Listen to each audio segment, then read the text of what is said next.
tujye kwakira pilote nyine amaze iminsi abahanze. Abantu bavuye hanze ngiye ikintu bakundira nyine ntago birarira. Akenshi uzarebe nibo bishyura. Murabagira mugira inshuti z'aba diaspora. Nizo ziba zishyura ariko nazo iyo zashiriwe ikintu tupfa nimba unatuye hanze, man ujye wihangana ugenda usezeye. Baraza tu amafaranga tukayenjoyingamo nk'abanyafrika nyine bahanga, yajya kugenda arashiriwe ukabona postinze akantu ko kuri airport ari kuzuminga indege. Warangiza ukamubaza ati bro wagiye se? Ngo nagiye bro. Kutambwiye se ngo byihutirwaga. Uburyo umenya ko byarangiye man. Bro nta cyongereza uzi. Oh shit. Icyo ni icyongereza cy'abantu bateretana. Abantu bose bari guteretana batangira mu cyongereza cyiza. Hi hi. How are you? Good. You good? Good. Andi makuru se. Kuki tudakomeje mu cyongereza? Abakobwa hano barabizi. Reka twakire pilote n'amashyi menshi n'umu diaspora n'umutipe w'inzobe nyinshi byatari. Amashyi menshi cyane twakire pilote.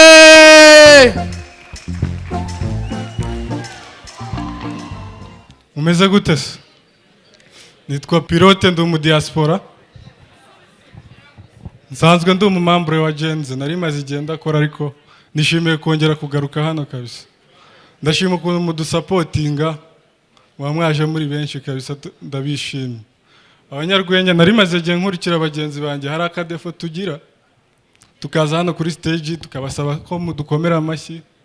Rimwe na rimwe twakoze blague zanze, murabizi ko bibaho, kandi akeza karigura, ubundi iyo umuntu mukomye abagomba kugukomera amashyi. Ibyo bintu rero murumva ko ari igitekerezo cyiza ntanze. Ntimuzongere abanyarwenya ntibazongere kuza ngo basabe ko mubakomera amashyi kandi batagize batabakoma. Kubwo igitekerezo cyiza ntanze mu nkomera amashyi.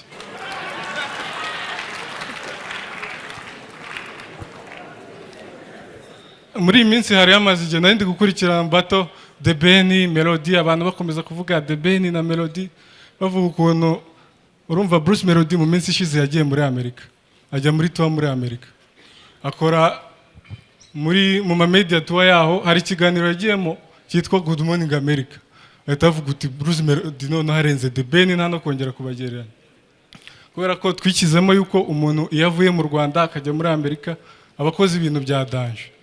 Noneho gukora muri Good Morning America ni ikintu gikomeye, ariko mu by'ukuri hari ikintu twirengagiza. Ibyo bintu na The Ben yarabikoze. Kuba Melody yaravuye hano mu Rwanda akajya muri Amerika agakora muri Good Morning America, murumva ibyo bintu na The Ben atarabikoze. Nawe yavuye muri Amerika aza hano mu Rwanda ajya gukora muri Waramutse Rwanda. Itandukaniro gusa ni ururimi. Nagiye ndeba ku ma YouTube channel ibiganiro byinshi narakurikiranaga hano narindi. Hari ikiganiro nakurikiye kwa Chita, ikiganiro yakoranye na Sani. Sani niwe muntu wakoze ikiganiro yemeza yuko yabyaye ariko atigeze ahura n'umugabo, ngo yagiye muri piscine aratwita ngo birangira abyaye umwana adahuye n'umugabo. Ibyo bintu nabishidikanyagaho kandi namwe ndakeka ko mubishidikanya, ariko naje kubyemera. Yakoze ikiganiro none ari kumwe n'uwo mwana yabyaye. Ngira amatsiko yo kumva kujya kureba uwo mwana wabyaye avuye muri piscine. Mu by'ukuri numvise ibitekerezo umwana ari gutanga. Ikintu cyanyemeje ko yavuye muri piscine, numvise umutwe urimo amazi.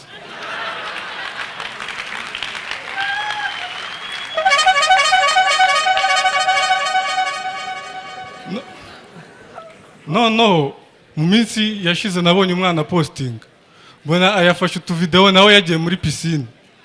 Ndibaza uyu mwana mama we ntago yamubwiye ko ariho yamubyariye. Ndavuga uwo mwana nawe aramutse atwite agatwita inda nayo ivuye muri piscine, urumva yabasambanye na se.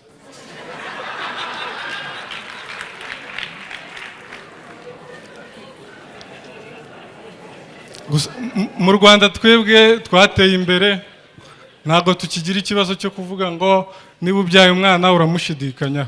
Dufite laboratoire turagenda tugapima. Mu minsi ishize nari nagiye muri Kongo, yagusura muri Kongo, ubu noneho nta laboratoire bagira muri Kongo. Iyo ubyaye umwana ukamushidikanyaho utemera ko ari uwawe, mu by'ukuri hari umuturanyi bukeka yuko n'ubundi yaguciye inyuma kandi aba ari uwo hafi aho muri quartier. Umugabo iyo abyaye umwana amushidikanyaho atemera ko ari uwe, afata umwana we akajya hafi y'aho uwo mugabo akeka atuye, agakubita umwana we nta kosa kugira ngo arebe reaction y'umugabo. Aramukubita, umugabo agasohoka mu nzu yiruka. Sigaho ntabwo ari ubwo buryo bakubitamo umwana. Akaza akabaza umwana, urumva umeze neza? Kuko niwo aba ari se w'umwana. Muri Kongo haba story nyinshi zitangaje byatari. Hano mu Rwanda perimi z'inkongomani ntabwo tuzemera kuko abantu benshi bazibona mu buryo butemewe. None kubera gupinga abakongomani nabo ubwabo basigaye bipinga. Uzi ko nagezeyo sanga nabo bari guca perimi z'inkongomani.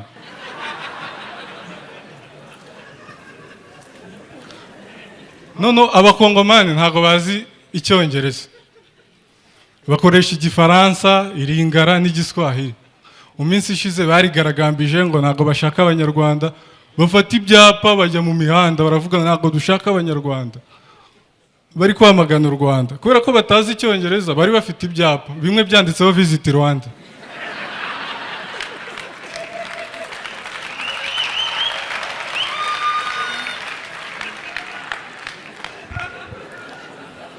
Ibaze kubona umuntu w'umukongomani ari kwigaragambya ngo yamaganye u Rwanda, ariko uryabombo yandi umunyarwanda.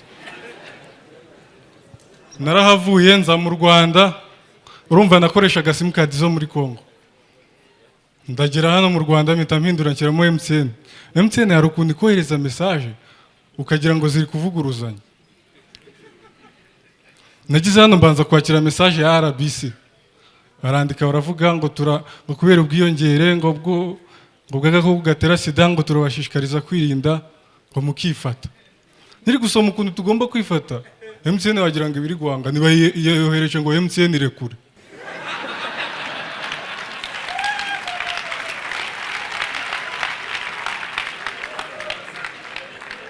MTN irekure.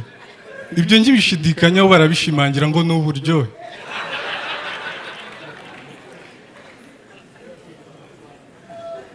MTN rwose irahangana. No agashingura cumu. Ejo bundi nabonye bari kugenda bamanika ibyapa, murabizi bari brandinga cyane.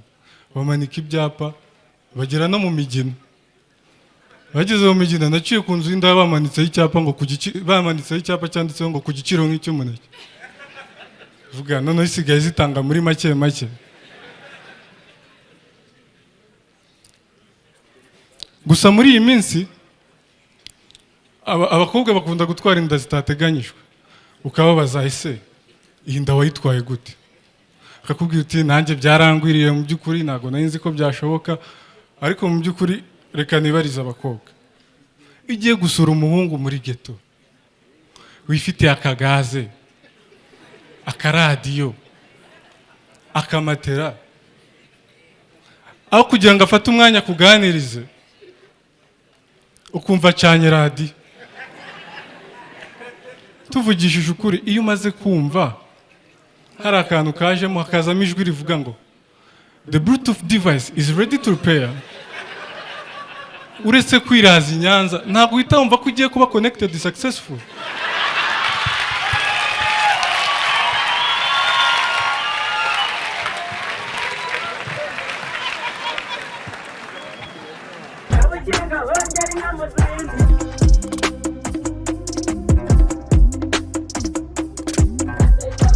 Hongera inyana ubwa